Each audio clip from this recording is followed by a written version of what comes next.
Alla muslimer tycker inte samma sak. Det skulle jag aldrig påstå. Precis som jag sa och har sagt många gånger tidigare så behöver de liberala krafterna vårt stöd.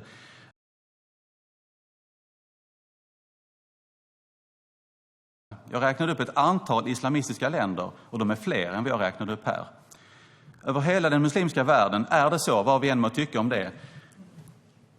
Det finns ett problem. Det finns ett underskott av demokrati. Det finns ett överskott av våld, av förtryck. Det finns ett överskott av förtryck mot kvinnor, inte sant? Så ser det ut. Skulden ligger i islam. Där har du väldigt mycket, en enormt stor förklaring till att det ser ut som det gör. Men det innebär inte att alla människor som föds där är onda. Tvärtom. Jag har alltid varit mycket tydlig med att den muslimska världen, menar jag, behöver en upplysning, en stålbad som vi har haft i Europa. Och de liberala krafter som finns i den delen av världen behöver definitivt vårt stöd och de behöver vårt erkännande, för det finns även där liberala krafter som delar min uppfattning, som också tycker att islamismen är ett problem. Och det blir ju inte bättre för att man på något sätt ignorerar och låtsas som att det regnar.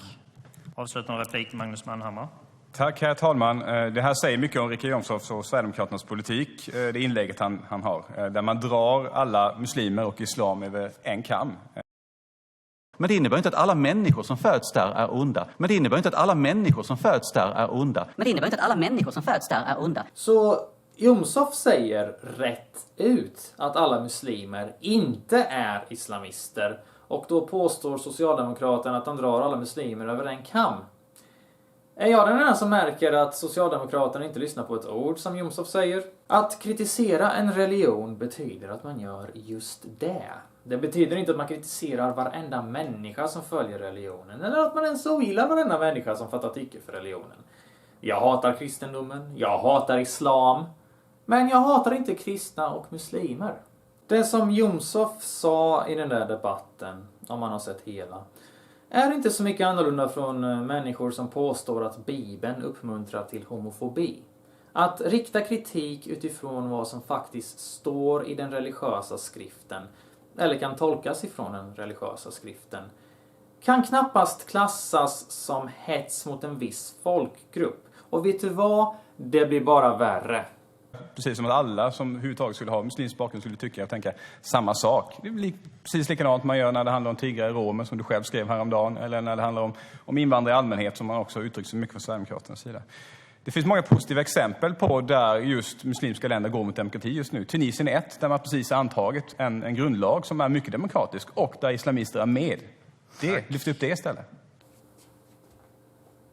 Vad i helvete sa han nyss? En grundlag som är mycket demokratisk och där islamister är med. Lyft upp det istället. Alla islamister är inte dåliga. Låt mig förstå det här rätt. Han syftar alltså på det som hände i Tunisien för inte så länge sedan med det demokratiska genombrottet inom politiken. Där ett islamistiskt parti som styrde avgick frivilligt. Och så blev det riksdagsval efter det. Och då vann ett sekulärt, icke-islamistiskt parti valet. Och därför så är islamister demokratiska. För att de avgick utan att spränga sig själva i luften. För att, vi ville ju införa sharia-lagar och förslava alla kvinnor. Men det är ingen annan som vill det ju. Så okej då. Vi avgår självmant. Snacka om att polera en skitkorv. Men hej, han har ju en poäng. Jag menar, alla islamister är ju inte odemokratiska. Precis på samma sätt som alla nazister inte är odemokratiska. Svenskarnas parti vill ju utvisa alla mörkhyade på ett väldigt fredligt och demokratiskt sätt. Och de vill använda sig av demokrati för att avskaffa demokrati. Och det är ju demokratiskt. Vad är det för jävla fel på Socialdemokraterna egentligen? Där kommer upp härnäst i Uppdrag Blattning. Uppdrag granskning ikväll.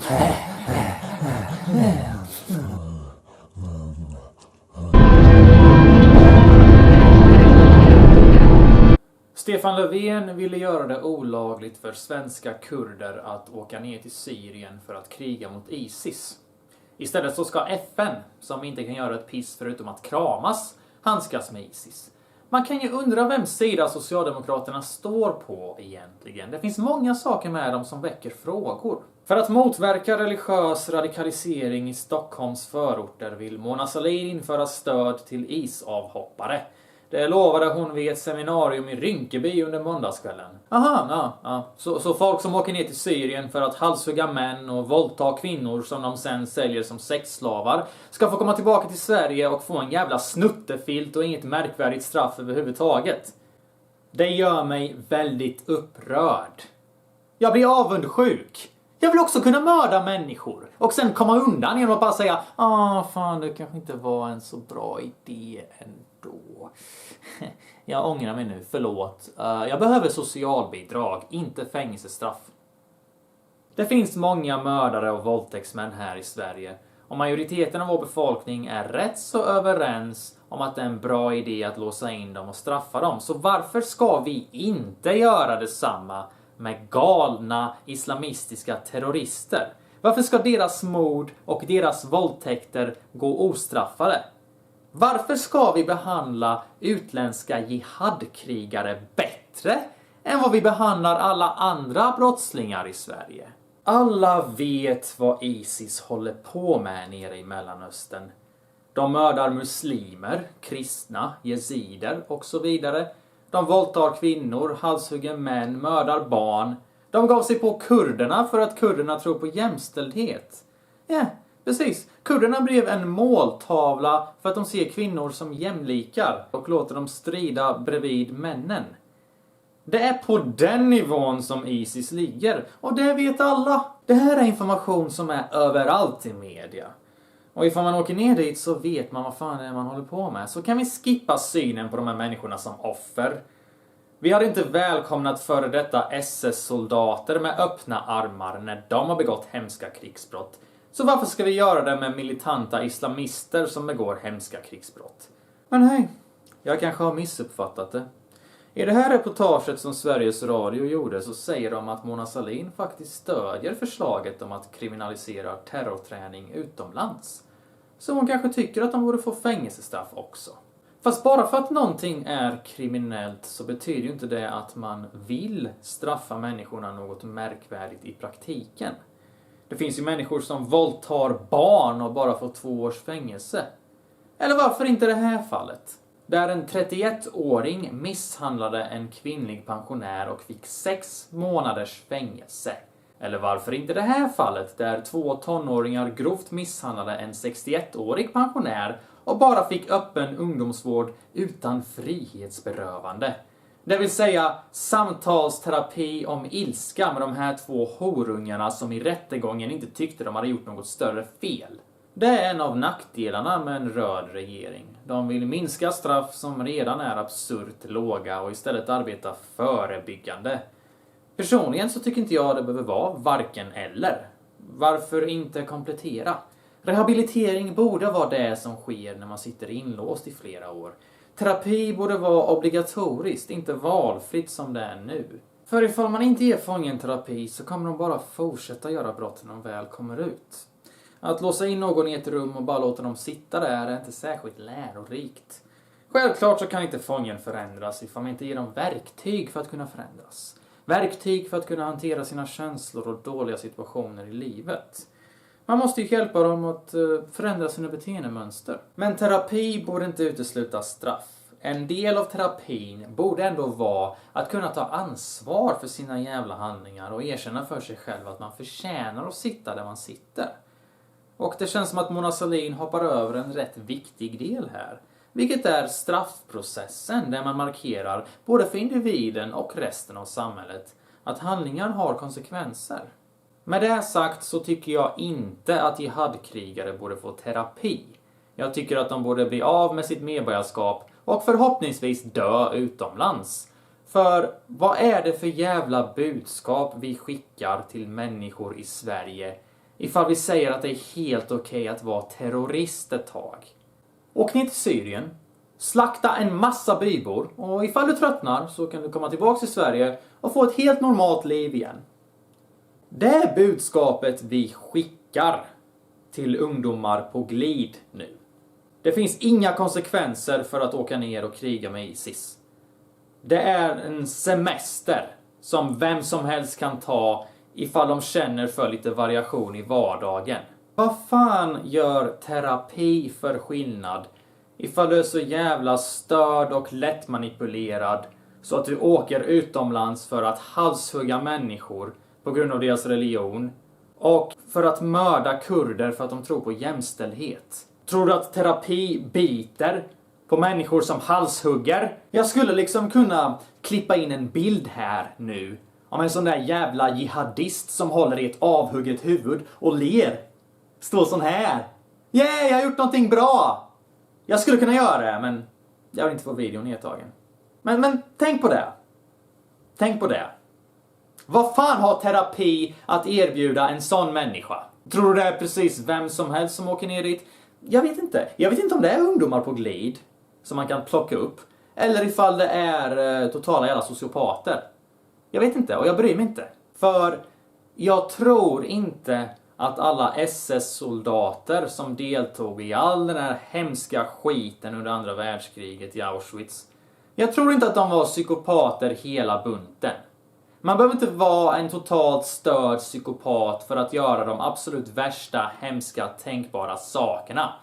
Och någonstans så får vi faktiskt dra en jävla linje och säga att okej, det räcker nu. Det räcker här. Det du har gjort är för jävla långt. Terapi är inte ett val här. Stöd är inte ett val här. Du ska bara bort. Dra åt helvete. Du får inte vara en del av samhället längre. Att åka ner till Syrien för att delta i den absolut värsta, mest monstruösa etniska rensningen i modern tid är inte ett trivialt misstag. Det är inte någonting man gör på impuls. Du har tid att tänka på vad det är du vill göra innan du åker. Och du kan ändra dig när som helst innan du åker. Du kan inte delta i folkmord och sen säga oj, förlåt. Jag känner mig lite vilsen i livet. Dessutom så är det fruktansvärt naivt att tro att de som återvänder till Sverige faktiskt har ändrat sig. Militant islamism är en väldigt extrem ideologi och ifall man finner den logisk, låt oss bara säga att den försvinner nog inte ur huvudet över en natt. Zulmay Afzali varnade Sverige för att anhängare till ISIS kommer till Sverige under täckmantel som asylsökande. Militant islamism är något man kan kämpa för passivt också, utan att engagera sig själv i våld. Så de som återvänder hem kommer inte nödvändigtvis hem för att de har ångrat sig. Snarare kan det bero på omständigheterna i krigsområdet. De kanske kommer hem för att underlätta för ISIS genom andra aktioner.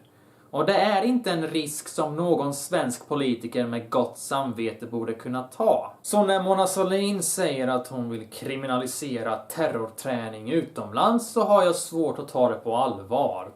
Jag är väldigt skeptisk mot hennes känsla för moral. Jag tror inte att hon skulle vilja straffa de här terroristerna nämnvärt. Och såna här saker gör det inte bättre heller. Få muslimer mer aktiva i svensk politik. Politisk islam någon? Missförstå mig inte här. Det är klart att man ska få engagera sig politiskt även om man har en religion. Det handlar inte om det.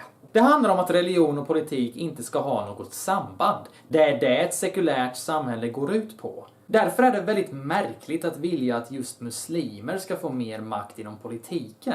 Expressen skriver: i dokumentet framgår det tydligt att tro och solidaritet ska hjälpa Sveriges muslimska råd att få inflytande över svensk politik. Same Egyptsson, islamolog och religionsforskare vid Lunds universitet, menar att Sveriges muslimska råd inte är bra representanter för muslimer i allmänhet. Han säger följande: flera ledande personer i Sveriges muslimska råd är islamister. De har velat införa sharia-lagar och de samarbetar med och stödjer det islamistiska partiet Muslimska brödraskapet.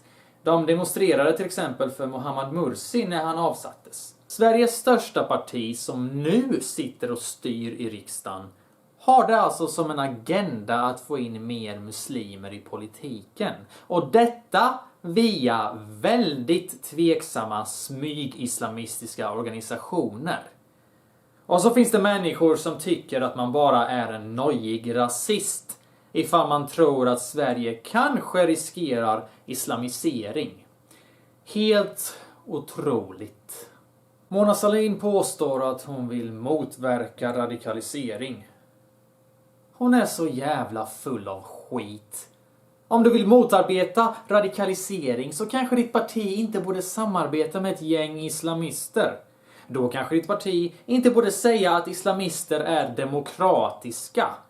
Om du vill motverka radikalisering så kanske du inte borde ge statligt bidrag till såna här idioter så att de kan driva sina ytterst tveksamma organisationer.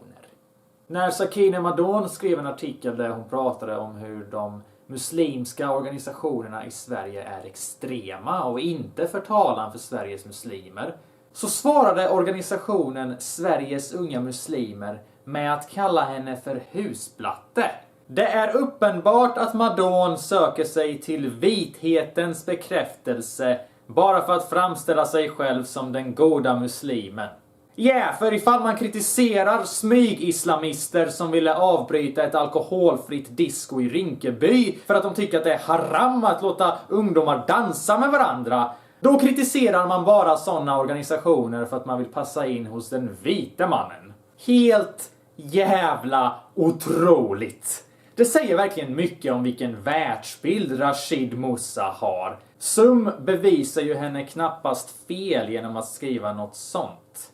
Sakine gör en väldigt bra poäng i sin artikel när hon påpekar frågan: varför får organisationer som Islamiska förbundet eller Sveriges unga muslimer ens föra muslimers talan i den offentliga debatten? Funderar Sveriges politiker och svensk media aldrig på vad det är för slags figurer de legitimerar med bidragspengar, officiella besök och riksdagsplatser? Det är en väldigt viktig fråga och den ställs inte tillräckligt många gånger.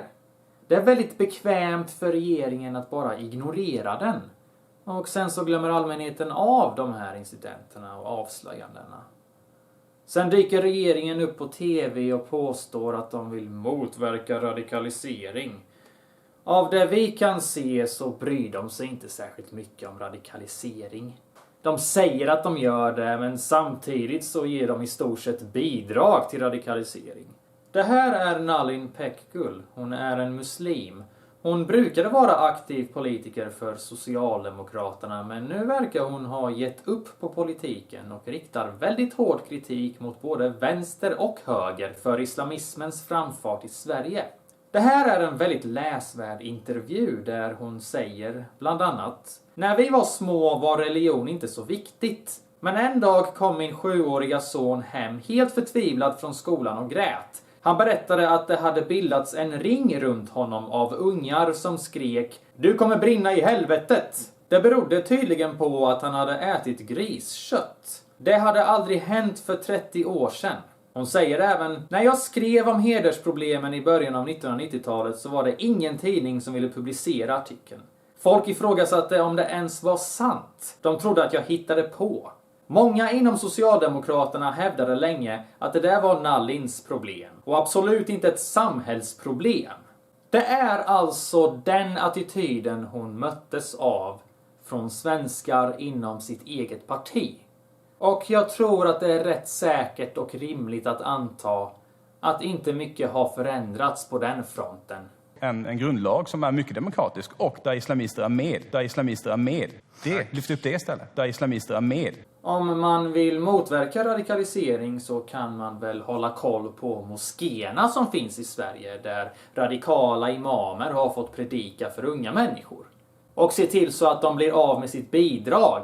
Se till så att det faktiskt finns några konsekvenser när imamer slänger ur sig sjuk skit. I uppföljningsavsnittet som Uppdrag granskning gjorde så visade det sig att ingen av kommunerna där de här avslöjandena hade skett vågade dra in bidraget till moskéerna. Om man vill motverka radikalisering så kanske man borde hylla Uppdrag granskning istället för att kalla dem för rasister. Och håll gärna koll på fritidsgårdarna i förorterna där Al-Shabaab har rekryterat folk. Istället för att se till så att journalister som den här tystas ner. Det största problemet i Sverige är att muslimer representeras av fanatiker som får statliga bidrag för att driva sina smygislamistiska organisationer som gör big business på antirasism och islamofobi. De här organisationerna måste bort. De är flera och du vet säkert vilka de är, men för skojs skull så kan vi ta upp det enda exemplet som vågar vara öppet islamistiska. Hizb ut-Tahrir säger rätt ut att de vill skapa en islamisk stat och att de inte tror på demokrati. Därför så uppmuntrar de muslimer i Rinkeby att inte rösta innan riksdagsvalet. För då ställer de sig bakom fula västerländska värderingar såsom jämställdhet och demokrati. De har i stort sett samma ideologi som ISIS, men deras metoder skiljer sig åt. Hizb ut-Tahrir är väldigt fasta med att de är icke-våldsamma och att de inte stödjer våld. Vissa menar dock att organisationen ändå föder våldsamma extremister. För när deras medlemmar har blivit övertygade om budskapet så har det hänt att de ser icke-våldsmetoderna som ineffektiva och då går över till terrorgrupper. Jag tror att den absolut viktigaste frågan man måste ställa sig själv i allt det här är: varför har vår rödgröna regering inte ens pratat om att vi kanske borde förbjuda den här organisationen så som den har förbjudits i flera länder i Mellanöstern? Vår regering pratar gärna om avhopparstöd och bidrag till folk som har åkt utomlands för att halshugga. Men de vill inte prata om att sätta stopp för en organisation som är så extrem så att den inte ens tillåts i Mellanöstern. Det här är en artikel från innan riksdagsvalet i år. Om Sverigedemokraterna får inflytande garanterar Åkesson att islamistiska verksamheter kommer bli av med sitt skattefinansierade stöd. Det där låter ju väldigt bra nu, eller hur? Tolka inte det här som SD-propaganda från min sida. Tolka det som ett utpekande på hur jävla patetiska alla andra riksdagspartier är. Speciellt vänstern och antirasisterna. För att de hela tiden har suttit och gnällt om hur farliga nazisterna är. Och hur man borde förbjuda nazister från att demonstrera. Och förbjuda nazistpartier från att existera. Medan de inte har nämnt ett enda jävla ord om en organisation som Hizb ut-Tahrir. När till och med Säpo instämmer på att militanta islamister är ett större hot mot Sverige än någonting annat. De är ett större hot än extremvänstern, större hot än extremhögern. Titeln till den här videon är dock vilseledande. Den här politikern var Moderaternas riksdagsman i försvarsutskottet. Och det här är en politiker som är Miljöpartiets riksdagsman och Sveriges bostads- och stadsutvecklingsminister. De här tveksamma figurerna finns precis överallt. Och ifall ni inte börjar granska dem lika hårt som ni granskar Sverigedemokraterna, det vill säga med ett stort leende och kuken i högsta hugg, då är det fullt möjligt att Sverige kommer se ut som England i framtiden.